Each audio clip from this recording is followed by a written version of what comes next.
What's up guys, welcome back to TMNW Corp, and in today's video we're going to be doing a review, a customization as well as a track test and durability test on the Anis 300R. So yeah, sit back, relax and enjoy the video.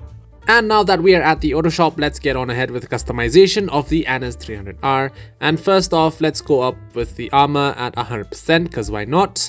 And the same goes for the brakes at 100%. And then moving on to engine, we're going to go all the way up because we need a lot of speed and power. And then moving on to the exhaust, we're going to go with a titanium infinity exhaust because that looks pretty good.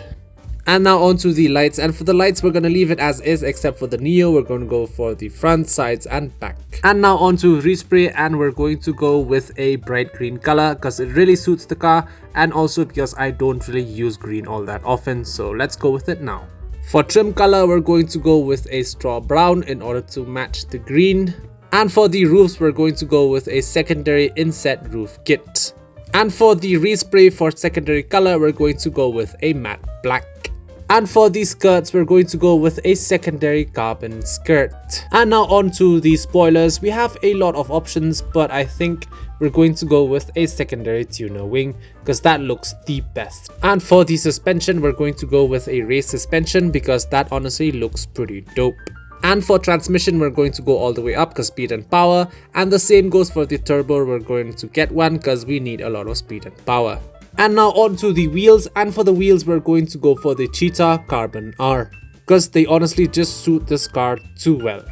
For wheel color we're going to go with a red color because that looks pretty good. More of a wheel accent to be honest.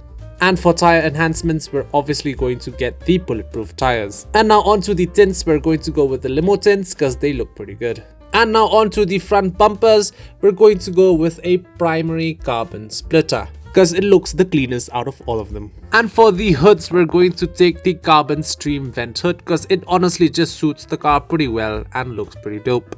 And for the mirrors, we're going to get these secondary bullet mirrors because they look really cool. And when it comes to the livery, we're going to get the red offset stripe because it really matches with the green and it honestly looks super dope. And well guys, I guess that is about it for the customization of the Anis 300R, and well, I'll see you guys outside. And now that we're outside, let's see how it looks and at the same time listen to how it sounds.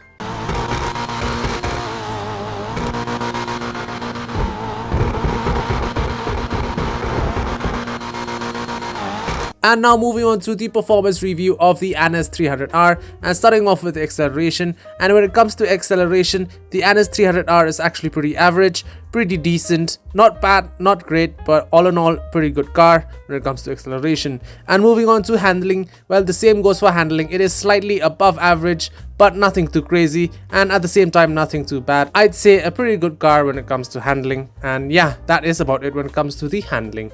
And moving on to the top speed, when it comes to the top speed, I'd say again it is pretty average. The car is not really that bad, not that great, and honestly it'll get the job done if you need it to. And based up on that, I'd like to say that when it comes to the performance, the Anis 300R is actually a pretty good, pretty decent average car. It is a jack of all trades. It does everything pretty well, but nothing pretty bad and nothing pretty amazing. So yeah, the Anis 300R, a pretty average car, but honestly it looks super dope if I do say so myself. And before we move on to the durability test, let's make sure to put on the armor plating on the Anis 300R, equip it with Imani tech, and at the same time put some slick mines on it.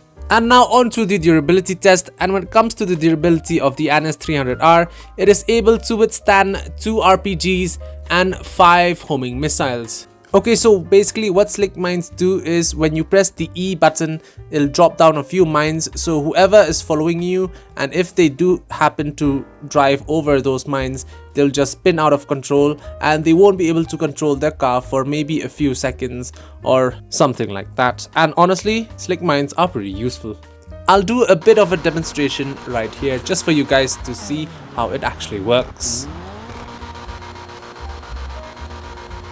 And now on to the speed test and as well as the conclusion. And when it comes to the Anis 300R, it is a pretty good car to have. It is a jack of all trades when it comes to the performance. It is able to withstand a few hits when it comes to RPGs, homing missiles or explosions. It has the ability to equip Imani tech on it, and honestly this car just looks pretty good. It has a lot of customization options and also at the same time it sounds pretty good. So honestly, when it comes to the Anis 300R, there's nothing that can go wrong with owning one.